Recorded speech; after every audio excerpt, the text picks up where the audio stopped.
Bueno, hola a todos y a todas, mi nombre es Yael Altzcla, yo soy residente de segundo año de infectología del Hospital Santoyani y hoy vamos a estar hablando de antibióticos contra microorganismos multiresistentes. ¿Por qué nos compete esta clase? ¿Qué es la resistencia antimicrobiana? Es lo primero que tenemos que definir. La resistencia antimicrobiana va a ser la capacidad de adaptación de los microorganismos que les va a permitir crecer incluso en la presencia de un antimicrobiano. Y obviamente esto lo que me da es una ineficacia del antimicrobiano para ese microorganismo y la permanencia o perpetuación de la infección. Si esto lo que me va a hacer es aumentar el tiempo de infección, aumentar el riesgo de muerte del paciente, la probabilidad de contagio de esas cepas resistentes a otras personas y obviamente los costos en el sistema de salud. Dicho en criollo, es la capacidad adaptativa que va a tener la bacteria de que el antibiótico que yo le estoy dando no le sirva más. ¿Y qué pasa? ¿Por qué es tan importante? Porque lo que se estima es que si no se interviene esta resistencia antimicrobiana y nosotros como médicos y médicas no tomamos medidas, y el Estado y demás, el número de muertes mundiales hacia el 2050 va a ser de 10 millones de personas por año, o sea, mucho más de los que se esperan por enfermedades neoplásicas. Y algo que es importante es que esto es, frenable, ¿sí? Esto se puede parar, pasa por una responsabilidad colectiva del equipo de salud y del Estado. Esto es para que ustedes lo tengan, básicamente lo que habla es de cómo aumentan las muertes y los costos en los diferentes lugares del mundo a partir de la resistencia antimicrobiana, ¿sí? ¿Y cómo aparece la resistencia antimicrobiana? Básicamente es por dos grandes grupos, uno tiene que ver con las prácticas clínicas y otro con las ambientales. Y las prácticas clínicas son cosas que muchas veces se subestiman, pero que son de hecho las más importantes y tienen que ver con la prescripción innecesaria de los antibióticos, por ejemplo en las infecciones virales, cuántas veces hablamos de tengo una faringitis y me dan amoxicilina clavulánico. Una prescripción de antibiótico de un espectro mucho más alto que el que yo necesito para esa infección. Por ejemplo, si yo estoy en un hospital y pongo un tratamiento empírico porque no conozco el foco y después, por ejemplo, no sé, tengo un hemocultivo positivo para un germen que es sensible a la ampicilina, pero el médico o la médica a cargo no quiere bajar el antibiótico de espectro porque, no sé, no tiene ganas o el paciente evolucionó bien o lo que sea, entonces tiene miedo de bajar, miedo entre comillas, de bajar, digamos, el espectro del antibiótico y le da un antibiótico de un espectro mucho mayor al necesario. Obviamente que el lavado de manos, las medidas de aislamiento deficientes, nosotros en el hospital cuando tenemos pacientes que están colonizados por gérmenes multiresistentes, algunos, no todos, pero muchos los aísla. Y esas habitaciones de aislamiento tienen medidas con camisol, guantes y demás que no siempre son respetadas o porque no hay recursos o porque no hay ganas. Entonces eso también es importante. Otra cosa que es importante es la dosis y la frecuencia con la que yo administro un antibiótico. Ustedes lo que tienen que entender es que el antibiótico para que funcione, excepto los antibióticos que estuvimos viendo que tienen lo que se llama el efecto post-antibiótico, tiene que estar siempre por encima de la 100. Si yo no logro eso, ya sea porque no lo doy en el intervalo adecuado o en la dosis inadecuada, lo que va a suceder es que va a haber un tiempo en el que el antibiótico no va a estar inhibiendo el total del crecimiento bacteriano. Entonces va a haber bacterias que van a estar inhibidas, pero bacterias que no. Y las que no estén inhibidas van a proliferar, y no solo que van a proliferar, sino que van a encontrar mecanismos para hacerse resistentes a ese antimicrobiano que yo estoy dando.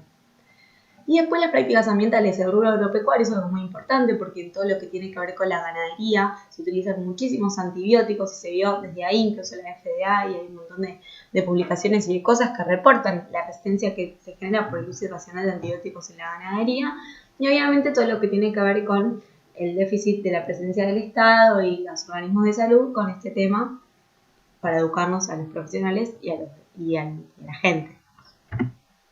¿Y cómo la vigilamos? Vemos, bueno, en humanos, en animales. Algo muy importante que no les comenté antes es las infecciones asociadas a los cuidados de la salud. Porque en el hospital, que esto, digamos, las infecciones asociadas a cuidados de la salud tienen que ver con los pacientes hospitalizados que tienen intercurrencias hospitalarias porque tienen vías, tienen sondas urinarias, tienen, no sé, están intubados y demás, ¿sí? Y muchas veces esos pacientes que están policomplejizados también están expuestos a millones de esquemas antibióticos porque por la flora del hospital, porque se colonizan, y demás. Entonces todos los gérmenes que van teniendo van siendo cada vez más resistentes.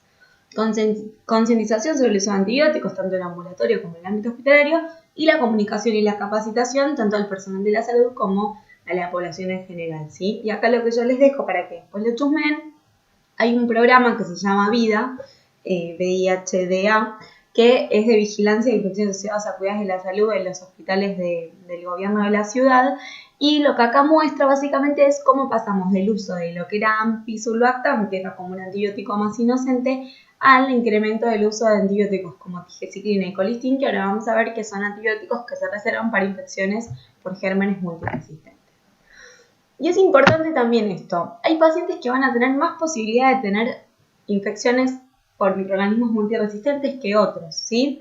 Hay pacientes que van a tener muchas más chances, por ejemplo, porque estuvieron expuestos a múltiples tratamientos antibióticos, porque tienen enfermedades severas, porque tienen enfermedades intrahospitalarias, porque están hace mucho en el hospital, porque están polintervenidos con la sonda, con la vía, porque son ancianos o porque están en terapia intensiva, ¿sí? Esto es un score también que a mí me va a servir, no tanto un score, pero sí una lista, por decirlo de otra manera, que a mí me va a servir a la hora de indicar un antibiótico.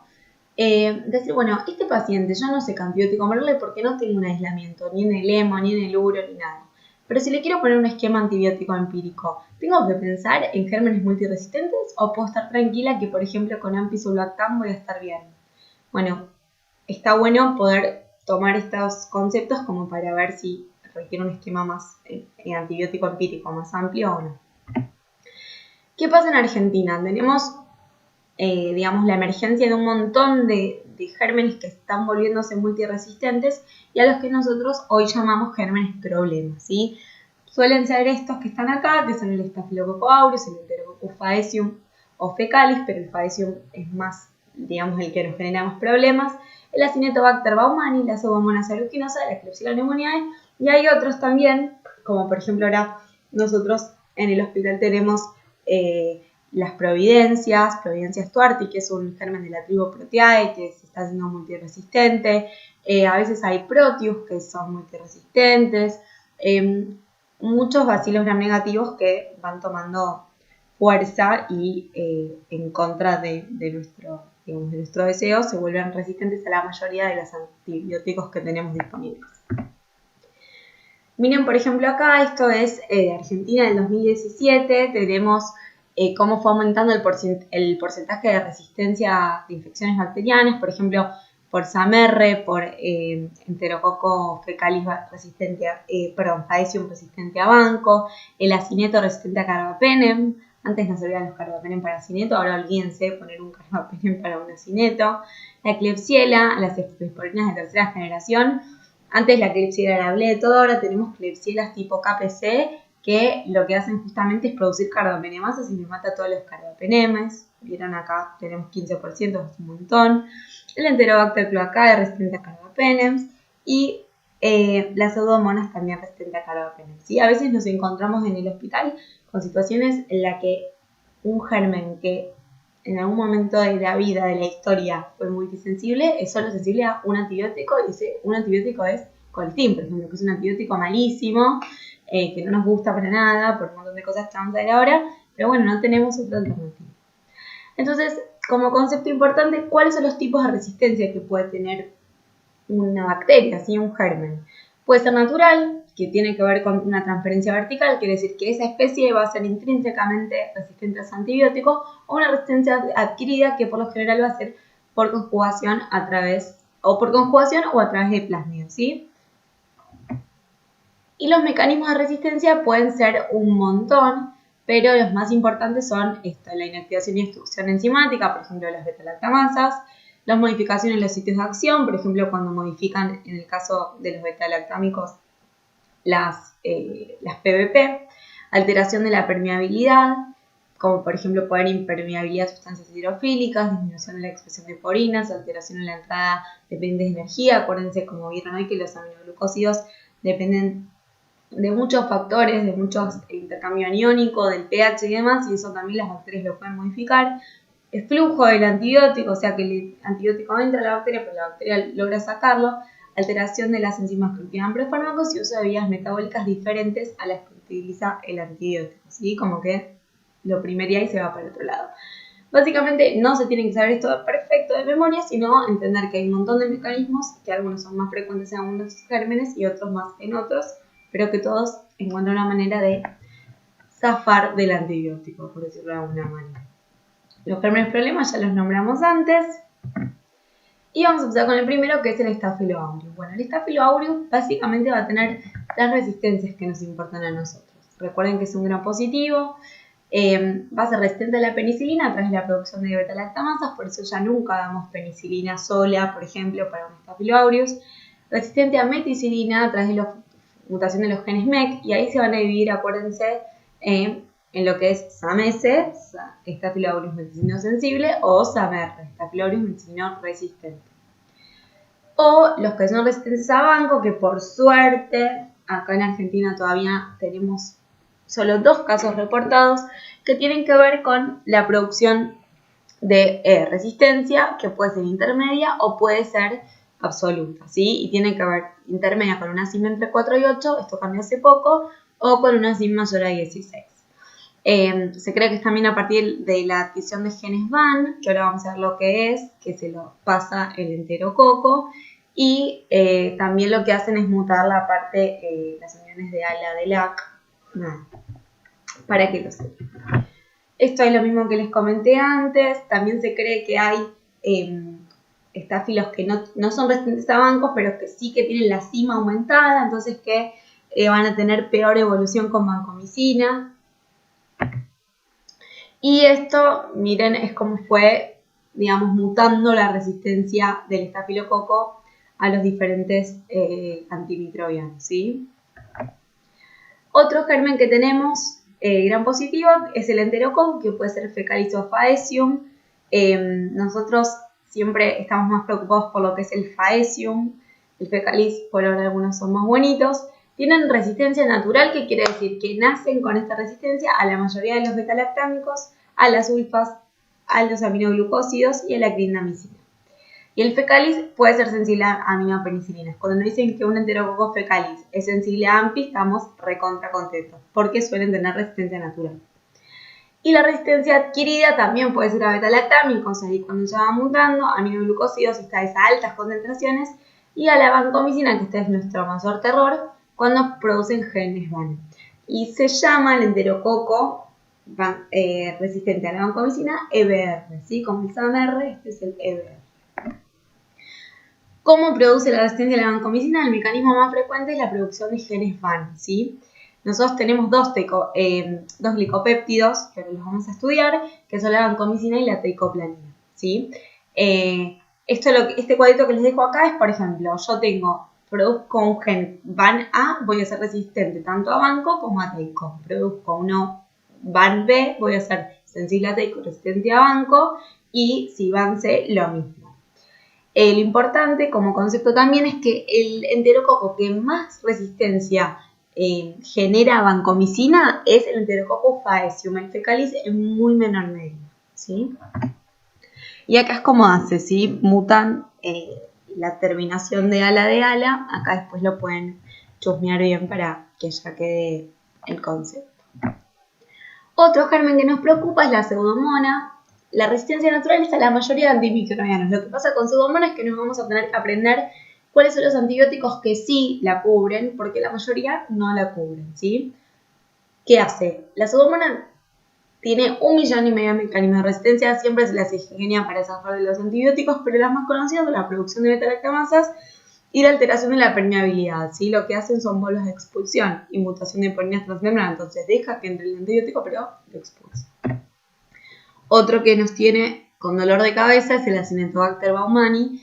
Tiene también resistencia natural en la mayoría de los antibióticos, produce beta-lactamasas, muta en las mutaciones en la angiotensina y la topoisomerasa 4, por lo que las quinolonas no nos sirven, sobreexpresión de bolas de expulsión, pérdida de porinas, modificación del blanco. También es súper problemática el acineto y van a ser muy pocos los antibióticos que hoy en día nos lo cubren. Y los otros dos, un poquito más bonitos por momentos, son la E. coli y la Klebsiella, ¿sí? Lo que hacen básicamente es producir beta-lactamasas. Esto es como un concepto bastante grande de los gram negativos en general, ¿sí? Producen beta-lactamasas. Acá, básicamente, las beta-lactamasas ustedes ya saben que pueden ser blea o ble. A las blea le van a dar los inhibidores de beta-lactamasas, pero las ble ya no, y van a ser solo sensibles a carbapenems. Y esta nueva pesadilla que tenemos los infectólogos y las infectólogas tiene que ver con la producción de un tipo de carbapenemasa, que es la KPC, ¿sí? La KPC es un tipo de carbapenemasa. ¿Qué es la carbapenemasa? Es una enzima que justamente lo que hace es lisis de los carbapenemas. Entonces, con esta KPC, que la pueden tener cualquier gram negativo, pero más que nada la va a tener la Klebsiella, la E. coli. Las únicas terapéuticas que me quedan no son ningún beta-lactámico. Puedo usar, ahora lo vamos a estudiar, pero por ejemplo colistin, genta, meropenem a altas dosis y fosfomicina. Bueno, esto también es lo de los beta-lactamasas, después lo pueden estudiar un poquito más en profundidad, es más para entender el concepto que para aprendérselo. Y nuestra pregunta ahora es ¿cómo combatimos a los gérmenes problema? Porque ya existen, suceden, podemos tomar un montón de medidas para frenarlos, pero ya existen. Y acá es cuando entramos nosotros para ver qué hacemos. Primero lo vamos a dividir así la clase. Primero vamos a ver qué cosas les podemos dar a los gérmenes problema que son gram positivos y después vamos a ver qué cosas les podemos dar a los gérmenes que son gram negativos. Gram positivos. Gram positivos, nosotros ¿qué teníamos? Nos acordamos. Estáfilo y enterococo, ¿sí? Staphylococcus y enterococo más que nada. Primer grupo que nos interesa son los glucopéptidos o glicopéptidos, también los pueden encontrar. Son dos, ¿sí? Vancomicina y teicoplanin. En Argentina, teicoplanin no tenemos, o no utilizamos por lo menos, así que el que más nos importa es vanco. Por lo general, igual son muy parecidos. El mecanismo de acción van a inhibir la síntesis de la pared celular, ¿sí? Van a impedir la transglicosilación. Y el espectro, como dijimos, va a ser gram positivos y cubre también algunos anaerobios, por ejemplo, Clostridium, ¿sí? Algo que es importante es que tiene un gran tamaño molecular, entonces no puede penetrar la membrana externa de los gram negativos. Entonces, ahí yo me tengo que acordar este concepto. Banco siempre gram positivos. Si yo tengo un gram negativo, por más mecanismo multiresistente que tenga, banco no voy a poder usar. Es una droga bactericida, excepto para el enterococo, que solo va a lograr ser bactericida si lo hacemos sinergia con una aminoglucosa, ¿sí? La banco va a ser una droga de elección para las bacteriemias, porque concentra muy bien en plasma, ahora vamos a ver, y es bactericida, ¿sí? Bueno, la administración de la banco puede ser vía oral, aunque poco absorción. El único caso en el que vamos a ver banco vía oral es con una diarrea por Clostridium difficile. Banco vía oral en comprimidos existe, en Argentina hay, pero es muy caro. Nosotros, por lo general, en la mayoría de los hospitales lo que hacen, no es muy académico, pero se utiliza la ampolla de vancomicina, que es un polvito, como vía oral, pero lo ideal es dar el comprimido. Puede ser endovenosa. Puede ser intratecal también para algunas meningitis problemas, ahora vamos a charlar un poco de eso, o intracolónica también por Clostridium difficile, ¿sí? Nunca intramuscular porque el sitio de inyecciones, los efectos adversos son bastante locales, son bastante molestos y no están buenos. Y la teicoplanin solo se puede dar endovenosa o intramuscular, ¿sí? La vida media de la banco es de 6 horas, tiene una proteína del 30%, se distribuye bien en riñón, en hígado, corazón, pericardio. Y en el SR solo va a penetrar cuando las meninges están inflamadas. Acuérdense que en este sentido va a ser como los beta-lactámicos. También concentrar en bilis, líquido pleural, sinovial o acítico. Pero como concepto general, lo que nos tiene que importar de la vancomicina es que como no tiene tan alta unión a proteínas, va a estar concentrada en plasma, ¿sí? En sangre. Entonces me va a servir para bacteriemias. La excreción va a ser renal. Y lo importante de la vancomicina, como ahora vamos a ver, es que es nefrotóxica, entonces hay que ajustar la función renal. Y la teico es bastante parecida.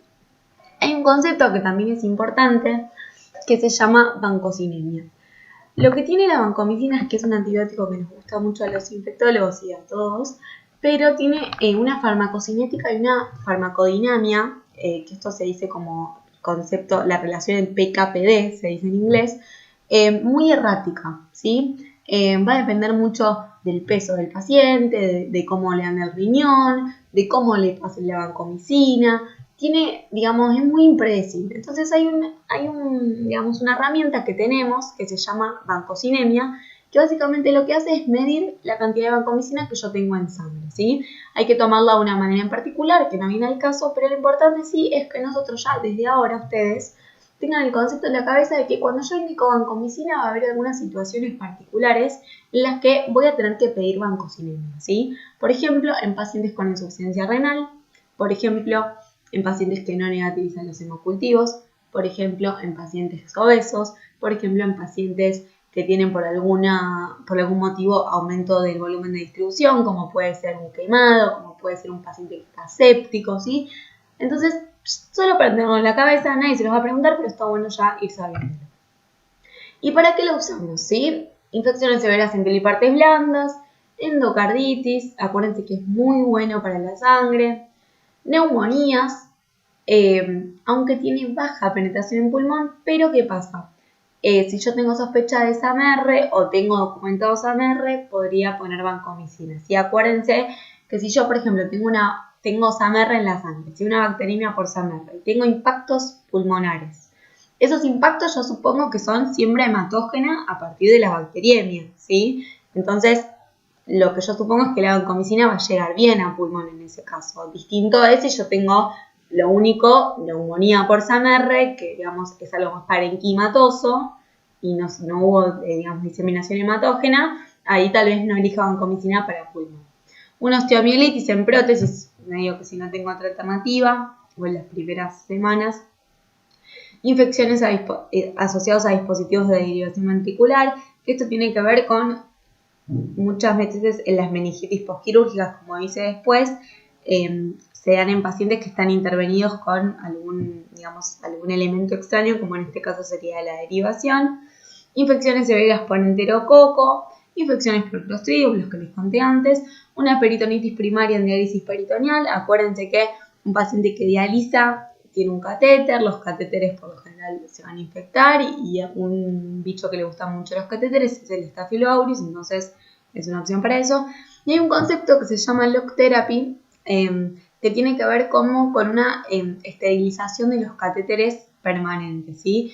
Hay catéteres, por ejemplo el portacato, los catéteres de diálisis, que son difíciles de extraer o son difíciles de sacar por diferentes motivos, o muchas veces no se los puede sacar porque hay pacientes que, por ejemplo, no tienen más accesos y tienen un cup de diálisis que no se lo puedo sacar y tienen bacteriemias, o yo sospecho que el foco es el catéter que está infectado.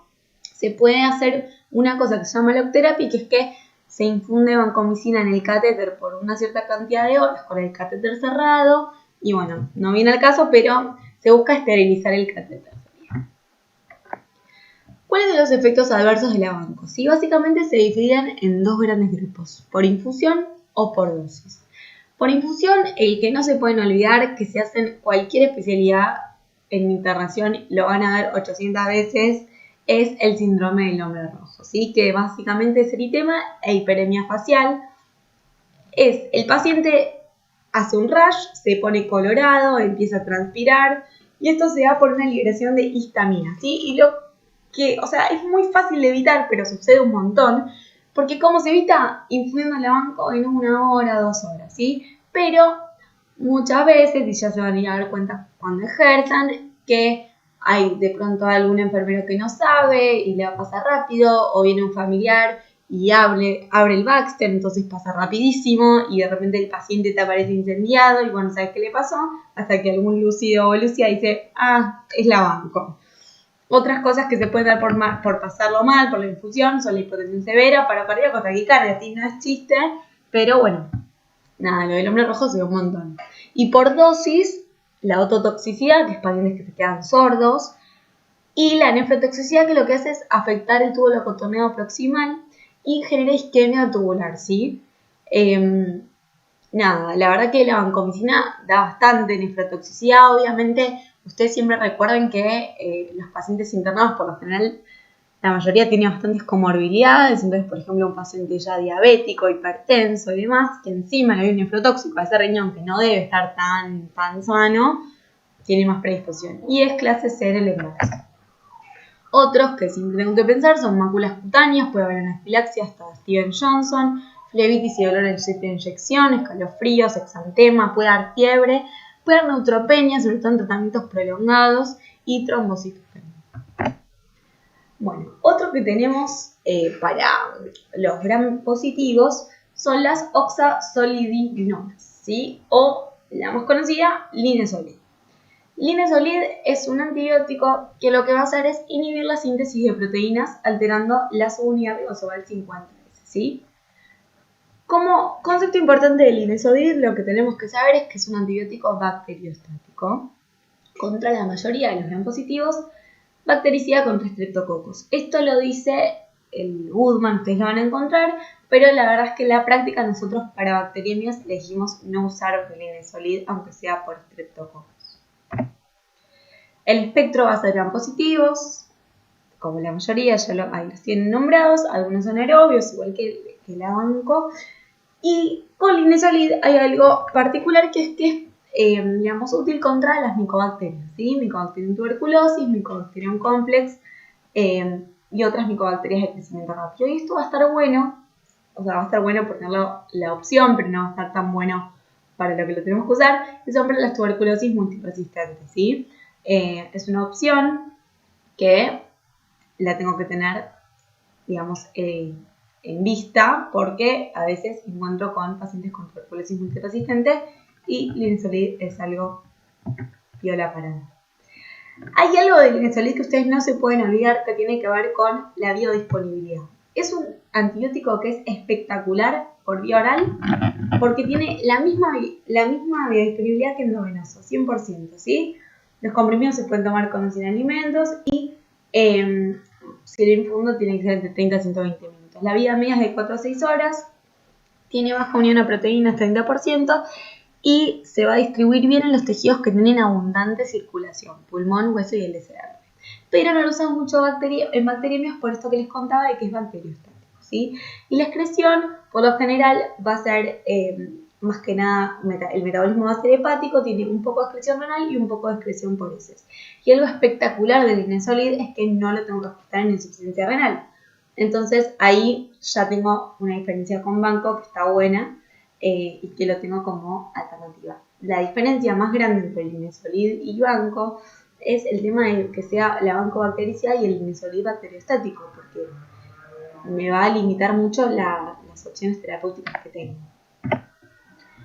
Para lo que más se usa, neumonía nosocomial adquirida de la comunidad por microorganismos bancoresistentes como el EBR, SAMR, SAMESO-SABR, que se vio que el linezolid es mejor para la neumonía que la banco, ¿sí? Porque penetra mejor en el pulmón. En infecciones complicadas de pilipartes blandas, si no tengo otra alternativa, y es bacteriostática para estafiloenterococo, entonces no me conviene darle en endocarditis, infecciones del sistema nervioso central o bacteriemias por estos microorganismos, ¿sí? Lo de infecciones del sistema nervioso central es relativo, porque también recuerden que la banco es malísima para el sistema nervioso central. Entonces, nada, como siempre esta es la teoría, después de la práctica uno lo va evaluando de acuerdo al paciente, las posibilidades y demás, ¿sí? Y los efectos adversos del linezolid van a estar muy relacionados con la cantidad de tiempo que esa persona recibe el linezolid, ¿sí? Y ustedes piensen, por ejemplo, que una persona que está con tratamiento por una tuberculosis multiresistente puede estar recibiendo linezolid hasta, no sé, 6 meses. Entonces, son muy importantes. Lo que tiene que ver con la exposición corta, no sé, por ejemplo, una neumonía intrahospitalaria por SAMR, le pongo linezolid y le voy a hacer 7 a 10 días de tratamiento. ¿Qué me puede dar?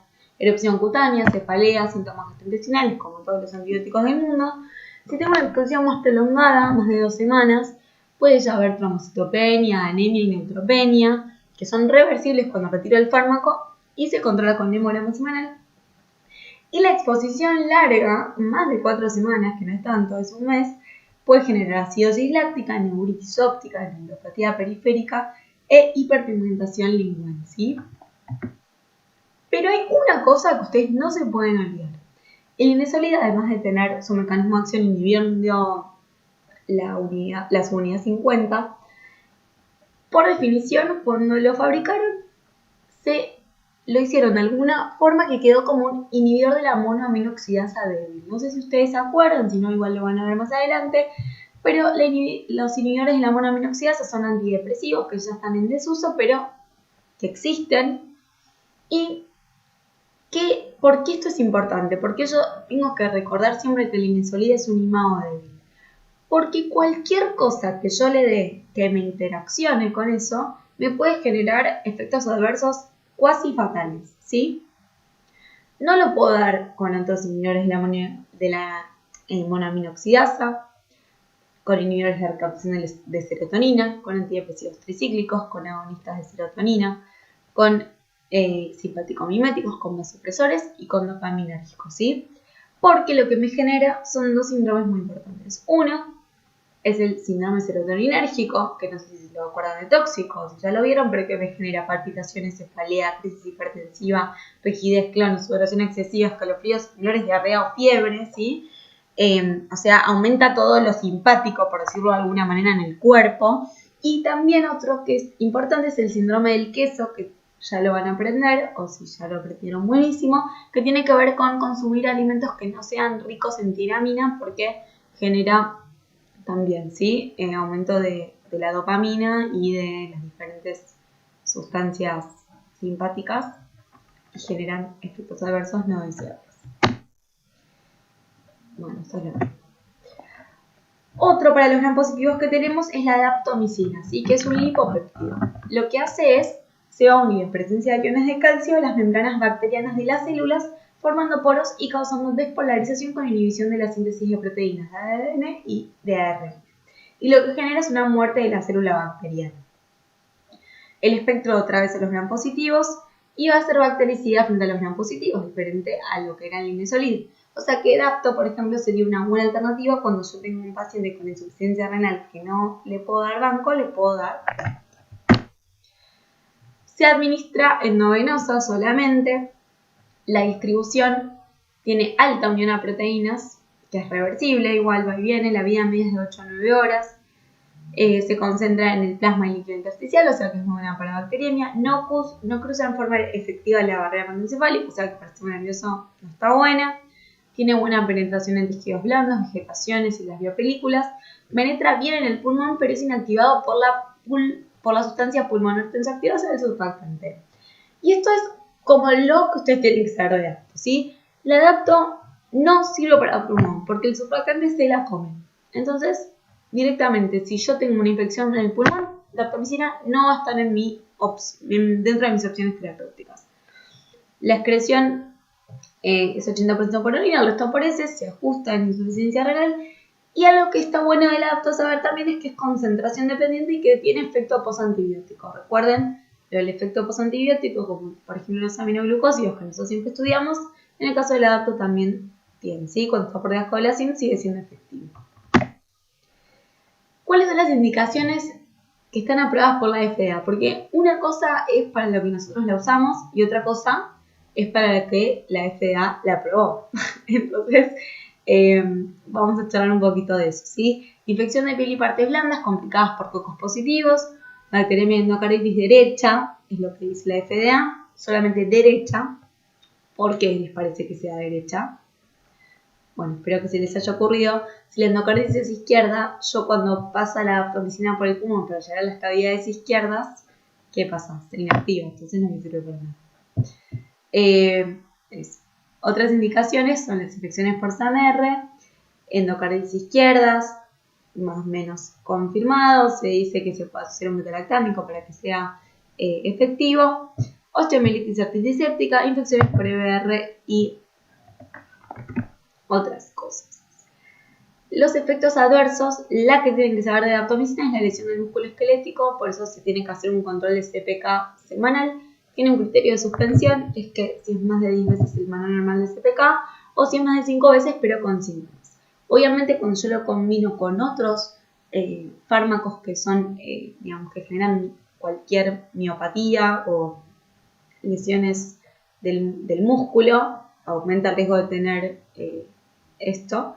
Entonces, por ejemplo, las estatinas son unos fármacos que los van a ver más adelante, que son hipolipemiantes, que también dan como efecto adverso miopatía. Entonces, si se puede suspender, es buenísimo. Puede dar neuropatía periférica, puede dar diarrea por clostridium, relativamente muchos de los antibióticos que estuvimos charlando, neumonía eosinofílica, nefrotoxicidad. Puede haber interacciones, ojo con los aminoglucósidos y con las estatinas, por la nefrotoxicidad y por la miopatía.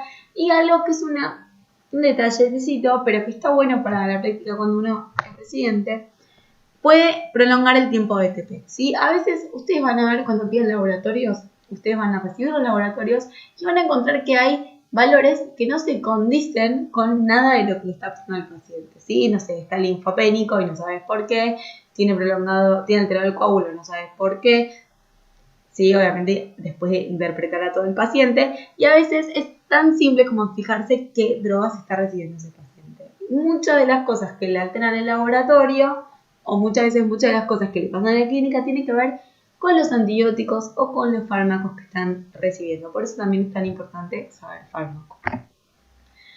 Y esto me pareció que estaba bueno como para cerrar lo que eran positivos, que es como un versus, ¿sí? A ver, si yo tengo una infección por un enterococo banco resistente, acuérdense que el que más resistencia da a banco es el Faecium, y digo, bueno, tengo una bacteriemia, ¿qué dicen las guías finalmente? ¿Sirve el Linezolid? ¿No sirve el Linezolid? Bueno, lo que me dice la guía es que de elección puede ser Line o puede ser Dapto. Como una alternativa puede ser Dapto con un beta-lactámico, por ejemplo. Una endocarditis infecciosa puede ser Dapto y puede ser Line también. Y la meningitis me recomienda Line para EBR, ¿sí? Por SAMR. En las neumonías, ¿qué digo? Que Line es mejor que banco, ya lo dijimos antes. Que en lo que es sistema nervioso central, Line es mejor que banco también, lo que yo les contaba antes. Que hay buenos resultados para lo que es osteomielitis y la infección en implantes ortopédicos, la actividad de biofilm, esto es de la banco. Y en las infecciones graves por SAMR hay que considerar tratamientos con Line o con Clinta, ¿sí? Pero esto ya les excede, pero esto se los pongo como ejemplo para que sepan que en realidad nada es, digamos, determinante, sino que uno va evaluando mucho de acuerdo al paciente, a la situación que tiene y demás. Y estas dos últimas que las dejamos medio relegadas porque la verdad que en la práctica no las usamos, son la quinupristina y la dalfopristina, son las streptograminas. Lo que tienen es inhiben la síntesis de proteínas a través de las unidades 50S, igual que el Line, y actúan en diferentes pasos para lograr sinergia. El espectro son los gram positivos, como estuvimos charlando antes, es bactericida y bacteriostática contra el Faecium. Se dan únicamente endovenosas, tienen una vida media de 45 minutos, el metabolismo es hepático por conjugación y las excreciones más que nada por bilis y por riñón, ¿sí? Tal vez si tendríamos una colecistitis o colangitis por SAMR, lo podríamos hacer, pero la verdad es que no las utilizamos. Y los usos son infecciones por EBR, infecciones en pilipartes blandas por auris o piógenes que no tienen otras alternativas, neumonía nosocomial y otras infecciones por SAMR y SAMR, ¿sí? Muy por arriba, saber que existen y nada más. Efectos adversos tienen dolor y flebitis por donde, digamos, del sitio de inserción. Artralgias, mialgias, inhiben el CYP, como para tener en cuenta para las interacciones, náuseas, vómitos y prolonga el QT, ¿sí? Bueno, y ahora vamos con los gram negativos. ¿Cómo combatimos a los gram negativos? Bueno, el colistin es, digamos, un antibiótico que ha estado relegado por un montón de tiempo, pero que lo hemos vuelto a sacar de la caja en polvo para usarlo, porque muchas veces es la única alternativa que tenemos frente a algunos mecanismos de resistencia que generan las benditas bacterias, ¿sí? También la conocen o la pueden encontrar como polimixina E. Hay una hermana del colistin que es la polimixina B, que nosotros en esta clase no la vemos porque la realidad es que hay muy pocos lugares que la tienen y es muy parecida al colistin, tiene, digamos, muy poquitas diferencias. La polimixina B, más que nada la gran diferencia con el colistin es que es un poco menos nefrotóxica, así que eso para que sepan que existe.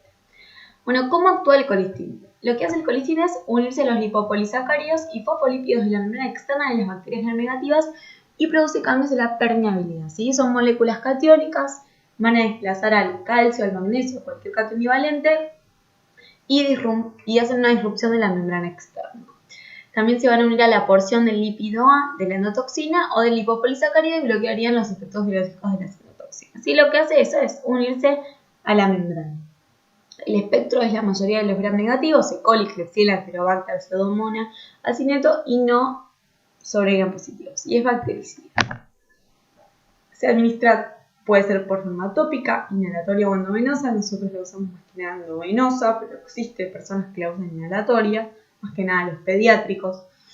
La distribución del metabolismo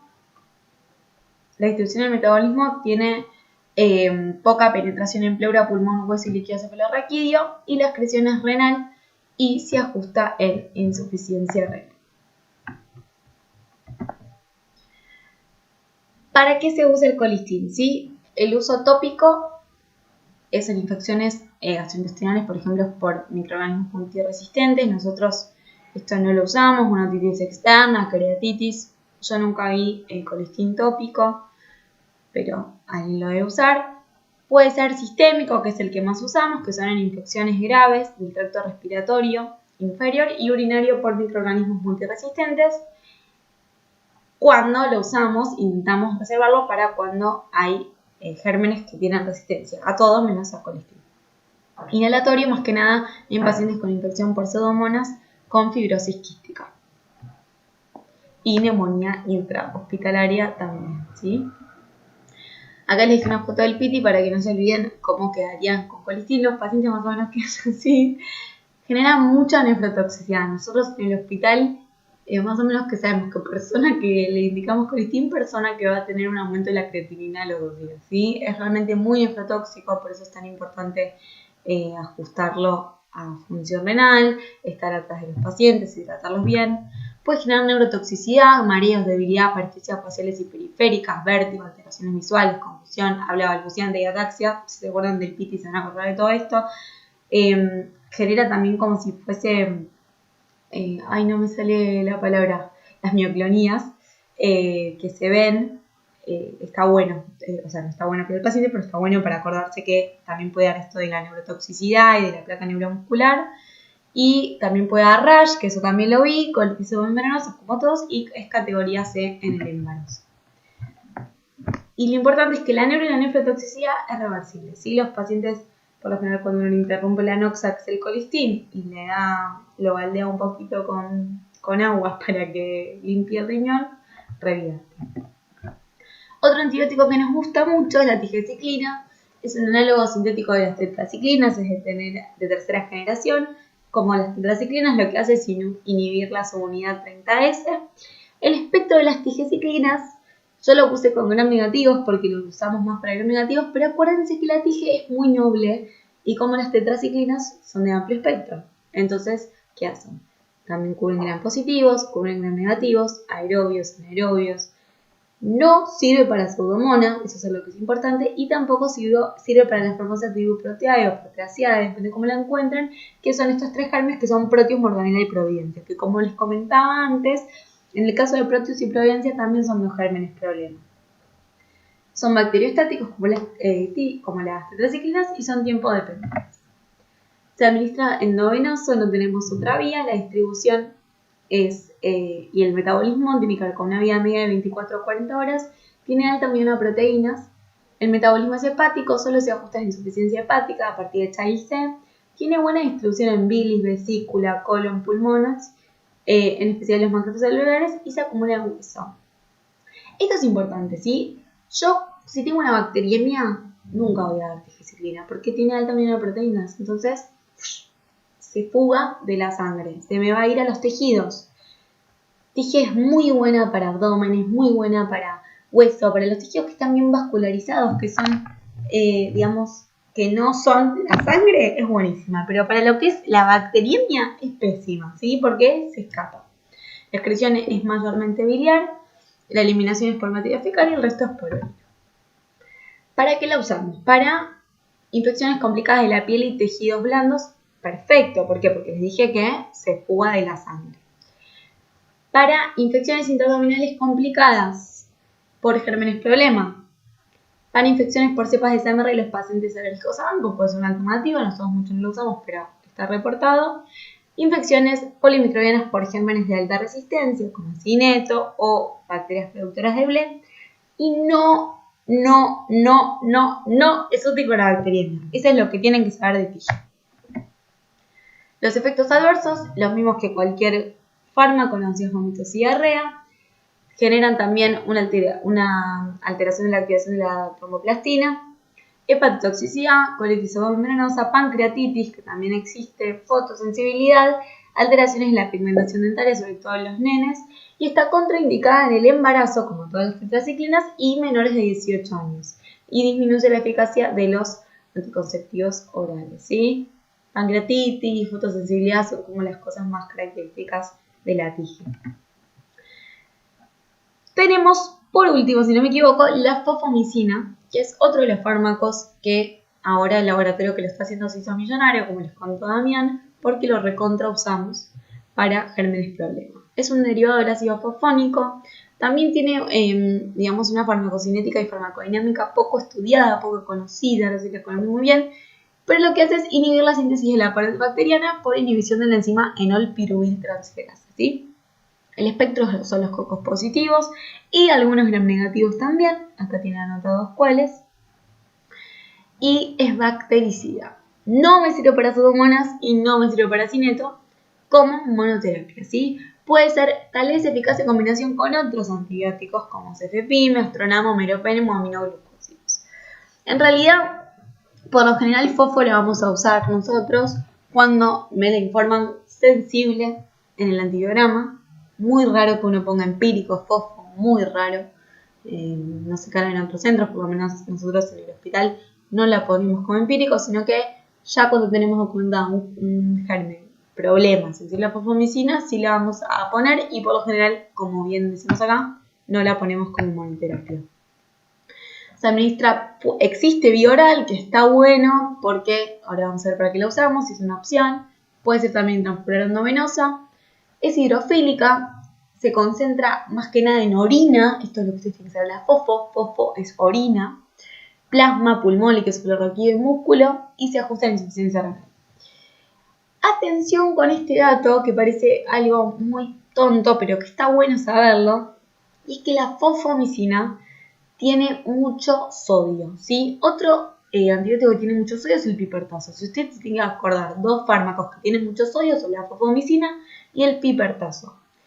¿Y esto por qué es importante? Porque yo tengo internados, como ya les dije, a pacientes que son hipertensos, diabéticos, obesos, cardiópatas, etcétera, etcétera, etcétera, que por lo general, ¿qué le dice uno al hipertenso? Que coma sin sal, que se cuide con las comidas, que disminuya el consumo de sodio. Y si yo le doy fofomicina, que encima, ahora no viene al caso, pero van a ver que las dosis son muy altas que yo tengo que dar, o sea, como que tengo un margen de seguridad bastante grande, le puedo estar metiendo una cantidad de sodio por cada dosis que le doy, que es gigante, entonces tengo que tener cuidado con eso. Sí, es un detalle, pero está bueno. O otra cosa que me puede pasar, como nos pasaba antes con el TP del adapto, es esto de, ay, está hipernatrémico y no sé por qué. Ah, bueno, mira, estaba con fofo, estaba con tazo, ¿sí? Usos clínicos, lo que ustedes tienen que saber es una ITU. Una ITU por microorganismos multiresistentes probablemente va a necesitar fofo. Vía oral, cistitis no complicada, y endovenosa, obviamente infecciones más severas, pero más que nada ITU. Neumonía, osteomielitis, meningitis, infecciones quirúrgicas, obvio, lo puedo tener en cuenta si no tengo otra opción, si lo necesito para usarlo combinado con otro fármaco más, pero muy raro que elija solo fofo, ¿sí? Más que nada para estos tres gérmenes, ABR, EBR y bacilos gram negativos, recuerden que fofo, al igual que TIGE, también cubre gram positivos y gram negativos. Efectos adversos, astenia, diarrea, mareos, dispepsia, cefaleas, náuseas, vómitos, rash y vaginitis, dolor en la aplicación cinta ampular, rinitis, dismenorrea, faringitis y ¿sí? Nada muy especial.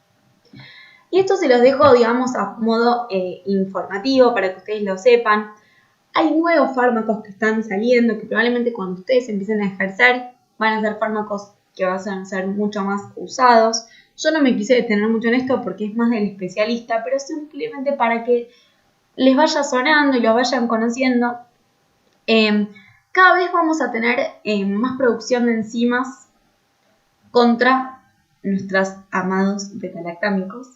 Y esas mismas enzimas pueden también, son muy erráticas, no es que son solo los beta-lactámicos como la beta-lactamasa, sino que pueden mutar y generar diferentes cosas que me generan una resistencia a la mayoría de los antimicrobianos. Entonces, para que ustedes sepan, hay algunos que ya están en Argentina, que son el ceftolozano tazobactam y la ceftazidima avibactam. Como se dan cuenta, son una cefalosporina con un inhibidor de las beta-lactamasas. El avibactam también es un inhibidor.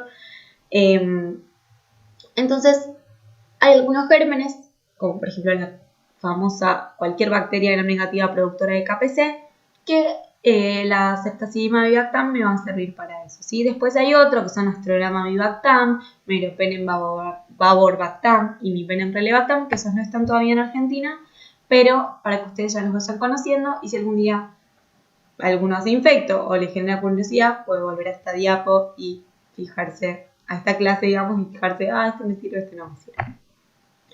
Para terminar, vamos a ver lo que es el concepto de descalonamiento, que tiene que ver con reducir el espectro antibiótico una vez del esquema empírico inicial. Que esto es lo más importante para el tema de la reducción de la resistencia antimicrobiana, chicos, porque si yo puedo lograr ajustar el tratamiento antibiótico, soy exitoso por todos lados, porque pude diagnosticar el foco, diagnosticar la infección por medio de nombre y apellido, y encima reducir el espectro, disminuyendo la resistencia antimicrobiana, disminuyendo la toxicidad para el paciente, disminuyendo los costos. Soy un capo o una capa si lo logro. Así que ustedes tienen que apuntar a eso. Yo doy un tratamiento antibiótico empírico, como dicen, como decimos las médicas, le doy con todo, le mando con todo.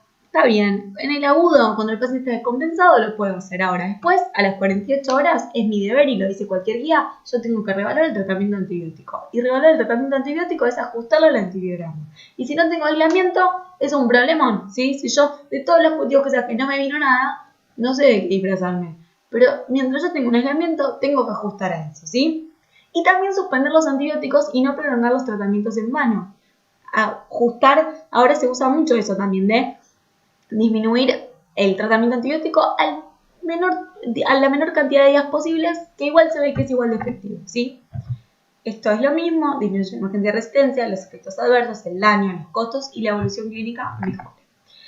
Y acá yo les dejé las famosas listitas que dejamos siempre históricamente, que es qué antibióticos cubren a qué gérmenes problema. Acá está Pseudomonas, acá está SAMR, acá está SABR y EBR, lo que son las cepas productoras de ULE y las cepas productoras de Carbapenemasa, Acinetobacter.